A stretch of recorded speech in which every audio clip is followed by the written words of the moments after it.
आप देख रहे हैं देश का सबसे भरोसेमंद चैनल एनडीटी नेशनल। नमस्कार, आदाब, सत श्री अकाल। इस वक्त हम मौजूद हैं गोरखपुर के गोलघर एरिया में। हमारी टीम यहाँ पर आ पहुंची है। ये ऑर्गेनाइजेशन का नाम है पीड़ितों की आवाज उत्तर प्रदेश। सीधे सीधे अगर कह लें तो यहाँ पर ये वो संस्था है कि जहां पर जो लोग पीड़ित होते हैं, चाहे वो एडमिनिस्ट्रेशन हो, चाहे पुलिस से हो, चाहे सामाजिक, चाहे मानसिक, जिस तरह से भी पीड़ित हो, वो यहाँ पर आते हैं। यहाँ पर उनकी काउंसलिंग की जाती है और उनको कानूनी सलाह दी जाती है और कानूनी पैरवी कर करके उनकी जो भी समस्या उसका समाधान किया जाता है। लेकिन बदकिस्मती यह है कि आज पीड़ितों की आवाज उत्तर प्रदेश के जो महासचिव हैं, जो संस्थापक यहाँ पर हैं, वो खुद ही एक पीड़ित हो गए हैं। तो आइए हम उनसे बात करते हैं। कुछ और के अनछुए पहलू है, उस पर टटोलने की कोशिश करते हैं। नमस्कार, बहुत बहुत स्वागत है आपके साथ। आप तो पीड़ितों की आवाज बने हुए हैं और आप खुद पीड़ित है, आपके साथ भी अन्याय हो रहा है। आखिर मामला क्या है? मामला यह है कि मैं जर्नलिस्ट एंड ASW एसोसिएशन के तहत एक गरीब बच्चों को निःशुल्क विद्यालय किराए के मकान में चला रहा था 2017 से। 2020 में कोविड-19 आ गई तो 1 महीने का किराया बाकी था, तो मकान मालिक और पुलिस दोनों मिलके रात के अंधेरे में 14-10-20 को उसमें जो है लूट कराने की कोशिश की। लेकिन गरीब बच्चों की जो अभिभावक थे उन्होंने सूचना दिया, तो मैंने इसकी सूचना लूट की जो है SSP को दिया। SSP को जब सूचना दिया तो इससे पुलिस वाले बौखलाए और लूट करने वाले वादी मुकदमा जो लूट की मुकदमा के मेन हुआ है, उसी के द्वारा छेड़खानी की मुकदमा में मेरे लड़के को मुझको उसी 14-10-20 की रात में विद्यालय परिसर को आवाज दिखा के जो है कायम ही किया। 15 को कायम किया गया, 17 को जो है उसको 4-5 बजे चार्जशीट लगा दी गई। ये विद्यालय कहाँ पर था? ये बेटी आता आवास विकास कॉलोनी उत्तरी मीराबाई पार्क के ठीक सामने में था, 51 आवास विकास कॉलोनी में। और ये गरीब बच्चों के लिए विद्यालय था, निःशुल्क विद्यालय भी था, ड्रेस भी मैं देता था, आर्थिक आधार पे किताब भी देता था, सब चीज देता था। लेकिन ये पुलिस वाले को रास नहीं आया। इनको लंबा मोटी रकम मिल गया मकान मालिक द्वारा खाली कराने के लिए, तो मोटी रकम के पीछे गरीब बच्चों का जो पढ़ाई को बाधा कर दिया गया। इसके लिए जो है हमने 156 दिन में मुकदमा भी कायम किया, लेकिन पुलिस के आगे वो मुकदमा भी किसी काम का नहीं रहा। DGP के आदेश पे 173(8) में उसको पुनर्विवेचना कराई, फिर SIT जांच कराई। SIT में जो है 1280 मुकदमा जो है उसको सरासर फर्जी साबित कर दिया। अब तो CC कैमरा फुटेज में जो है फोरेंसिक जांच में भी जो है लूट की घटना को सत्य बताया गया और छेड़खानी की घटना को असत्य बताया गया। लेकिन पुलिस प्रशासन उन लोगों के ऊपर FIR दर्ज न करके उल्टा जो है प्रताड़ित करने के लिए आपराधिक कई घटनाएं की। हमें अपहरण कराया गया, पुलिस द्वारा अपहरण करा के रेस्टोरेंट में ले गया गया, वहां पैसा देके खरीदने की कोशिश किया गया, लेकिन मैं नहीं बिका। अंत में मैं लड़ाई लड़ते लड़ते लास्ट में मैं जीत गया। और आज के डेट में जो है मेरी मांग ये है कि जो पुलिस वालों ने मुकदमा कायम किया है, जिसने कायम कराया है, फर्जी रिपोर्ट जिसने लगाया है, चार्जशीट दाखिल किया, उस समय के तत्कालीन SP सिटी SSP के विरुद्ध भी नामजद FIR करने की मैंने कल DIG को भी पत्र दिया है, थाना कैंट को भी पत्र दे के जन सुनवाई से पर्ची प्राप्त किया है और रजिस्ट्री करके जो है SSP को भी भेजा है और प्रमुख सचिव गृह को और DGP को भेजा है।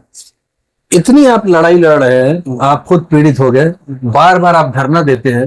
अभी 2 चीज संज्ञान में हम लोग क्या है, जब हम लोगों ने पूरे इस पर नजर डाली है तो 2 चीज बड़ी महत्वपूर्ण निकल गए। एक, ये आपकी डिमांड है कि जो भी घटना हुई जो गलत थी, SIT की रिपोर्ट या फोरेंसिक रिपोर्ट जो है उसके खिलाफ जो है मुकदमा दर्ज हो, कार्रवाई हो, ये तो समझ में आती है। लेकिन दूसरी चीज जो आप उसके साथ ऐड करते हैं कि मैं धरना दूंगा तब तक जब तक मुझको न्याय नहीं मिलेगा या मुझे इच्छा मृत्यु की रिकमेंडेशन नहीं किया जाएगा।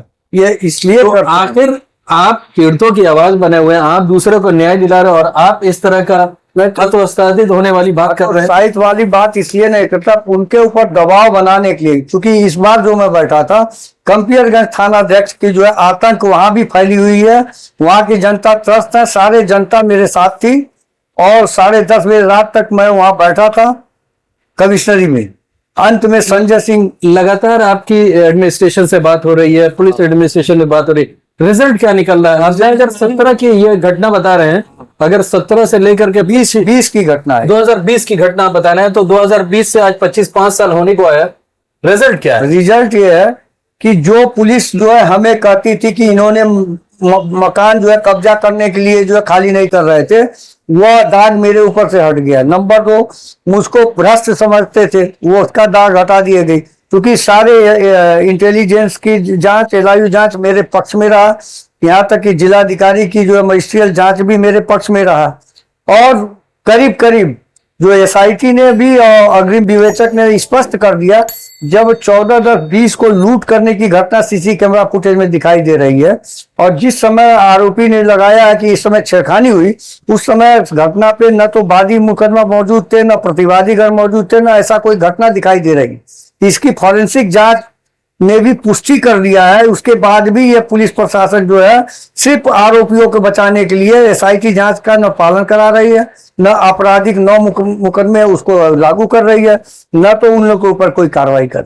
इसीलिए आज संजय सिंह के जो है आश्वासन पे मैं आज के तारीख तक के लिए उनको माफ कर दिया था कि चलिए 1 तारीख तक मुझको न्याय दिला दें, अन्यथा 2 तारीख को मांग पत्र जो है कमिश्नर को देंगे और डीआईजी को देंगे। डीआईजी और कमिश्नर ने निस्तारण त्वरित नहीं किया तो जिलाधिकारी कार्यालय में आके सब परिवार हम लोग आमरण अनशन में बैठ जाएंगे, और कंपियरगंज के अन्य जगहों के भी पीड़ित आके उस आमरण अनशन में भाग लेंगे।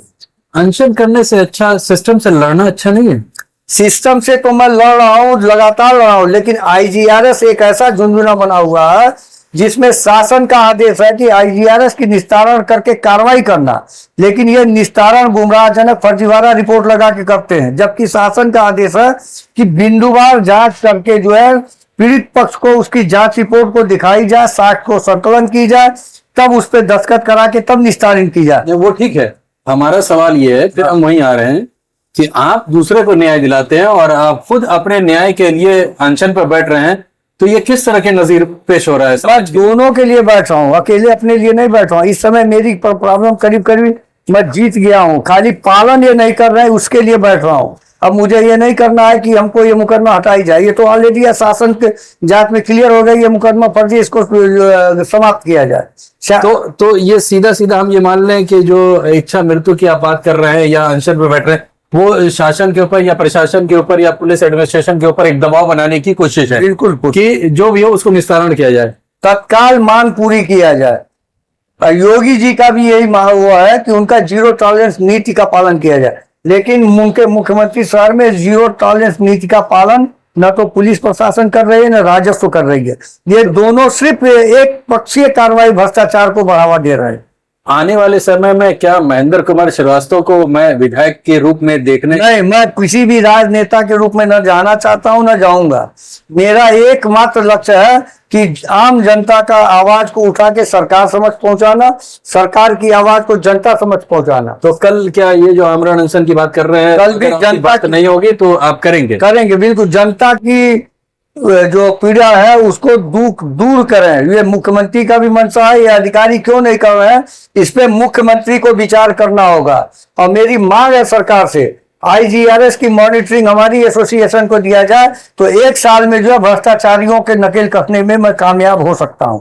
लेकिन ये देने के लिए किसी भी प्रशासनिक अधिकारी इसलिए नहीं चाहते हैं कि उन्हीं का ये पोल खुलेगा, इसलिए वो देना नहीं चाहते।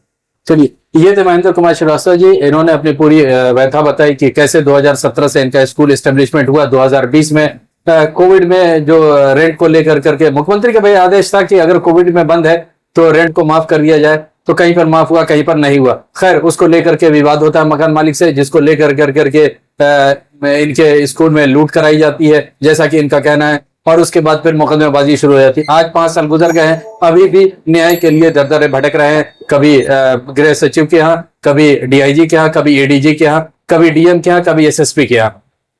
देखना बड़ा दिलचस्प होगा आने वाले समय में कि न्याय इनको कब तक मिलता है। अभी तो फिलहाल 5 साल हुए हैं।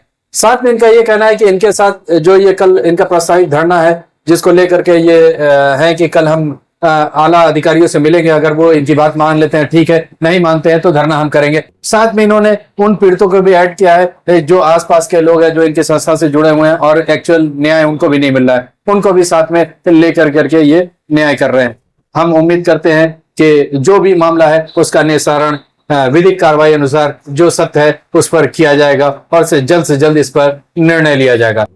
अभी फिलहाल इतना ही। मैं मोहम्मद यूसुफ, गोरखपुर से, ये डेली नेशनल के लिए।